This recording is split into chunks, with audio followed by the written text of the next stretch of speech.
The following story was told by Jamie, a writer and mental health advocate from Mental Health Connecticut's Right On program. This story is raw, personal, and may contain language not suitable for younger listeners. We're here tonight to tell you about living with mental illness.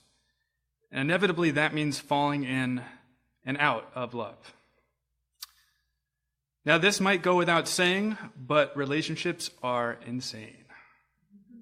We meet, we lust, we yearn, we love, we learn, we trust, we worry, we fight, we make up, we grow.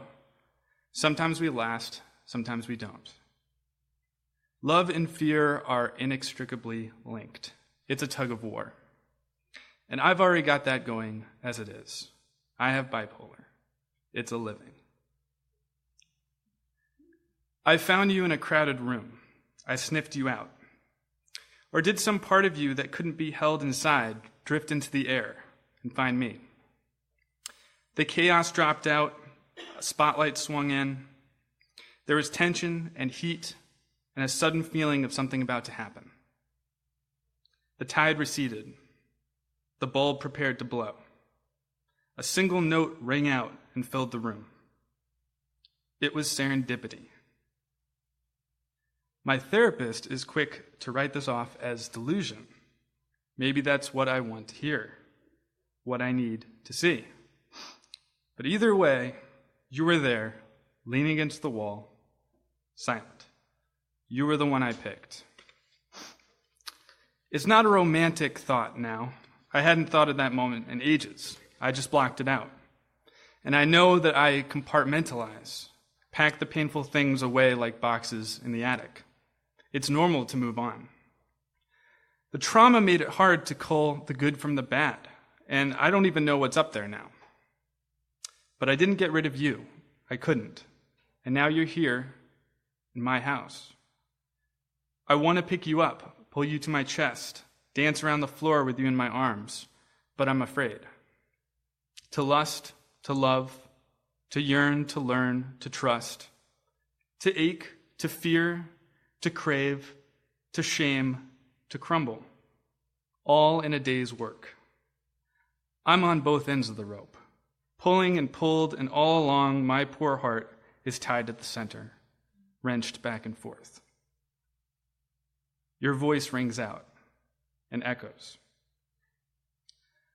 I never heard voices, even when I was mapping the furthest reaches of my psychosis, the place where the known ended and the unknown began. Even when I had the devil and Jesus and the call of the void all vying for my soul on a fourth-story balcony.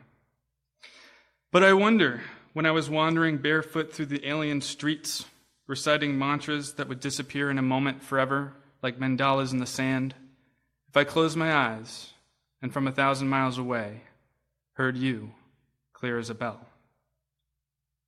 Seeing you now, the moments from our life break out like doves at a wedding.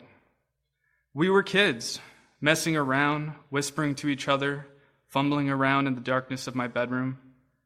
I wrote you love songs. You sang them back to me. It wasn't long before we were inseparable. We taught each other to love.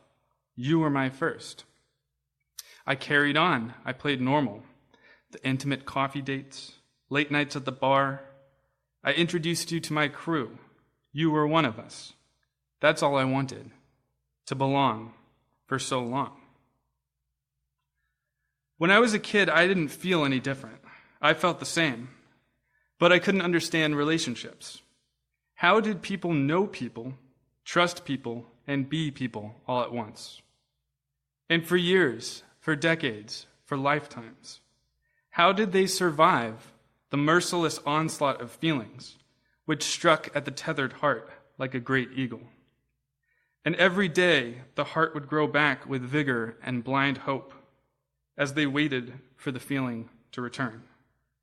How did they not lose themselves to the unbridled enthusiasm of this collective voice? I wonder if my weakness was part of my illness. I don't want to be lied to be told I was strong.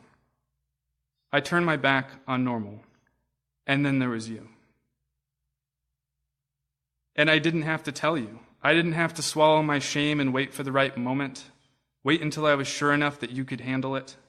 Wait for the right time to come out when the likelihood that you would stay was greater than the likelihood that you would bolt like a horse. More than any of the shit that my spirit has put my soul through, I hate having to explain. To comfort others who fear my madness, who misinterpret the power that I wield for better or worse. I hate that they don't know. You weren't scared. You listened to the darkest words I could put together. Part of me wanted to terrify you, to lift the veil and show you the ugly truth that I always knew was there. But you weren't terrified. You sang. Soulmates. I used to say that as a joke. I don't know what happened. I got sad. I got tired. I had to go. And I forgot you. That's the worst part about it. That's what brings me the greatest shame. Not that I cheated or used you. It's that I blocked you out.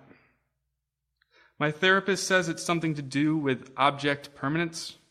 Apparently with some young children, if something or someone leaves their sight, it no longer exists in their mind. This is the way I've always been. I don't know why. I don't know why I told you. I just want to be understood. You're not an object. You're not. I want to pick up the guitar. It's right there, leaning against the wall. Still. Thank you. This story was recorded in front of a live audience at CT Improv's Theater in Hartford, Connecticut. Want to hear more young adults find their voice and speak their truth? Go to mhconn.org/writeon. That's WRITEON.